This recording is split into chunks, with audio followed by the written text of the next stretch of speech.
জ্বলছে আগুন, পুড়ছে বাস, চারিদিকে সর্বনাশ। জ্বলছে গোটা বাংলাদেশ।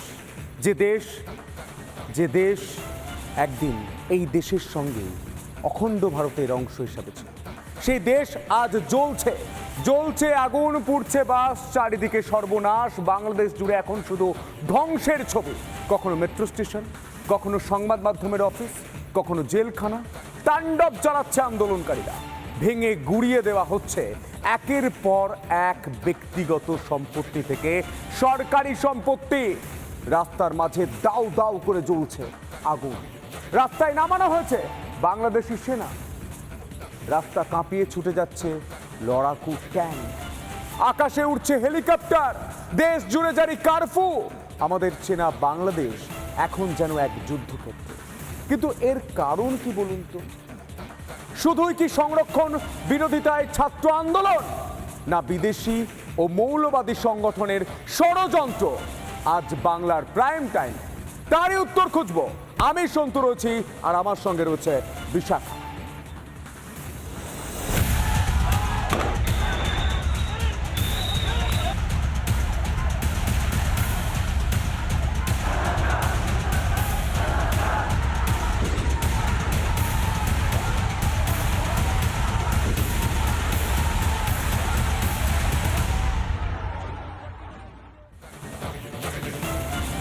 একটা দেশ, যে দেশের পরাধীনতার জ্বালা আমাদের দেশকে রাতের পর রাত ঘুমোতে দেয়নি, সেই দেশ অর্থাৎ পূর্ব পাকিস্তানকে বাংলাদেশে পরিণত করতে যে সংগ্রাম, যে যুদ্ধ, সেই যুদ্ধে বাংলাদেশিদের সঙ্গে বহু ভারতীয় সেনা, বীর জওয়ান, বীর সেনা তারা শহীদ হয়েছেন।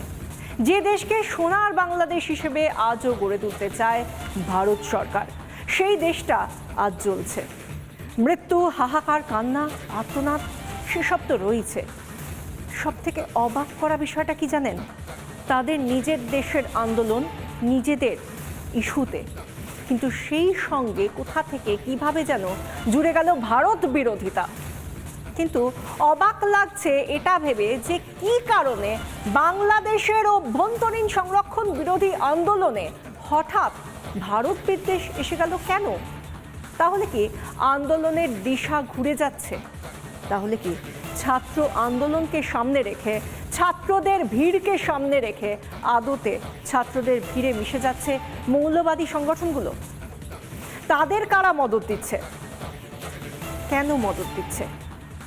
যারা ভারতের উত্থান চায় না, তারাই কি বাংলাদেশের মাটিকে ব্যবহার করে ভারতের সঙ্গে সুসম্পর্কে থাকা হাসিনা সরকারকে, মনে রাখবেন নির্বাচিত এই সরকার, বাংলাদেশের নির্বাচিত এই সরকার শেখ হাসিনার সরকার, সেই হাসিনা সরকারকে দেশ থেকে উৎখাত করতে চাইছে?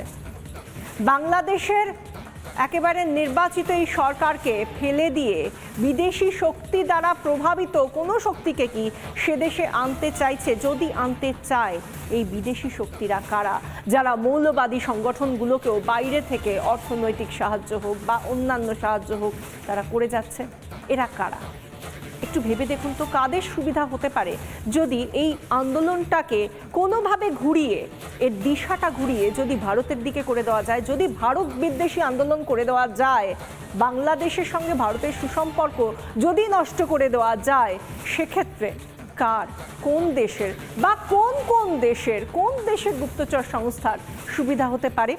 সেই আলোচনাই করব। একটার পর একটা তার হিন্ট, তার সমস্ত ব্যাখ্যা দেব, এবং তার আগে অবশ্যই ছবিও দেখাবো। আর এই প্রশ্নগুলোই তুলে দিচ্ছে একাধিক ছবি। কি ছবি? বাংলাদেশ জুড়ে বিক্ষোভের ছবি। একটা প্রশ্ন উঠে আসছে, এবং এই যে আমরা বলছি, যে আমরা দেখাচ্ছি, এবং সব থেকে বড় কথা, টিভি খুলুন অথবা আপনি হাতে মোবাইল ফোন নিয়ে বিভিন্ন সমাজ মাধ্যমগুলো দেখুন, তাহলে আপনি একটার পর একটা এমন জিনিস দেখবেন বা এমন পোস্ট দেখবেন যার মধ্যে থেকে অন্ততপক্ষে দুটো অ্যাঙ্গেল বেরিয়ে আসছে। একটা হলো এই সংরক্ষণ বিরোধিতা, যেটা একেবারে বাংলাদেশের অভ্যন্তরীণ একটা বিষয়, একটা সমস্যা, তার সমাধান তারা খুঁজছে, খুব স্বাভাবিক। তাদের নিজস্ব একটা সমস্যা থাকতেই পারে, তার সমাধান তারা কিভাবে খুঁজবে, সে রাষ্ট্র কিভাবে সেটা সমাধান খুঁজবে, সেটা একেবারে বাংলাদেশের নিজস্ব সমস্যা থেকে তারা কিভাবে সমাধান পাবে সেটা বিষয়। কিন্তু এর মধ্যে ভারত বিরোধিতা যেন মাথাচাড়া দিয়ে উঠছে। কিভাবে? একটু শোনাবো আপনাদের। কি কি সেখানে স্লোগান দেওয়া হচ্ছে এই আন্দোলনের নামে। কোথাও গিয়ে আপনাকেও ভাবাবে এই স্লোগানগুলো এই আন্দোলনের সঙ্গে, এই ইস্যুর সঙ্গে কিভাবে সম্পর্কিত হতে পারে। শোনাবো।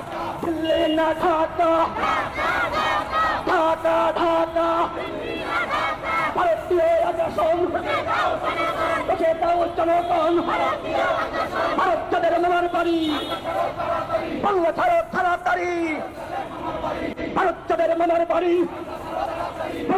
তাড়াতাড়ি, দিল্লি না ঢাকা, দিল্লি না ঢাকা। একেবারে মিছিল, অনেক মিছিলে প্রচুর মানুষ হাঁটছে, বলা হচ্ছে ছাত্রদের নাকি আন্দোলন। কিন্তু একটা কথা ভাবুন তো, ঢাকা বিশ্ববিদ্যালয় হোক, রাজশাহী হোক, মিরপুর হোক বা অন্যান্য যে কোনো বিশ্ববিদ্যালয় হোক বাংলাদেশের, তাদের কোন স্বার্থ রয়েছে যেখানে সরকারি চাকরিতে সংরক্ষণ মুক্তি চাইছে বা তারা চাইছেন রিফরমেশন? কিন্তু সেই জায়গা থেকে তাদের কোন ইস্যু থাকতে পারে যে ভারত ছাড়ো, নির্দিষ্ট কাউকে বলা হচ্ছে ভারতে চলে যাও বা ভারত থেকে এখানে এসো না, এই ধরনের, বা কোথাও গিয়ে আমাদের প্রধানমন্ত্রীর নাম করে পর্যন্ত বিদ্বেষমূলক মন্তব্য করা হচ্ছে।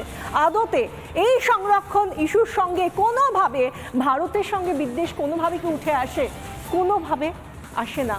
শুধু এই যে আপনাদের স্লোগান শোনালাম এটাই কিন্তু বিষয় নয়, এরপরেও আরেকটা জিনিস আপনাদের এই মিছিল থেকেই, এই রকম মিছিল থেকেই যেখানে মুখ আছে কিন্তু মুখগুলো কাদের, স্টুডেন্টদের নাম করে, এরা কারা?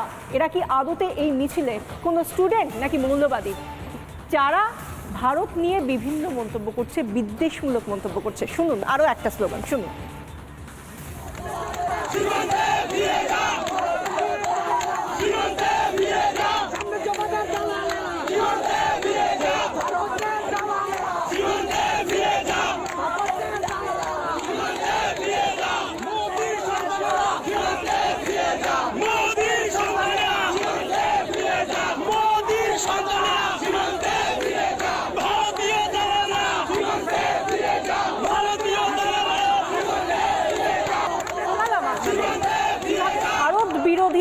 বিভিন্ন স্লোগান, একটা ফেস আলাদা করে বলা যাবে না, এরা একটা মব, যাকে বলা হয় সাধারণ মানুষ, মিশে যাওয়া যায় এদের মধ্যে খুব সহজেই, আপনি যেই হন না কেন, আপনার অভিসন্ধি যাই হোক না কেন।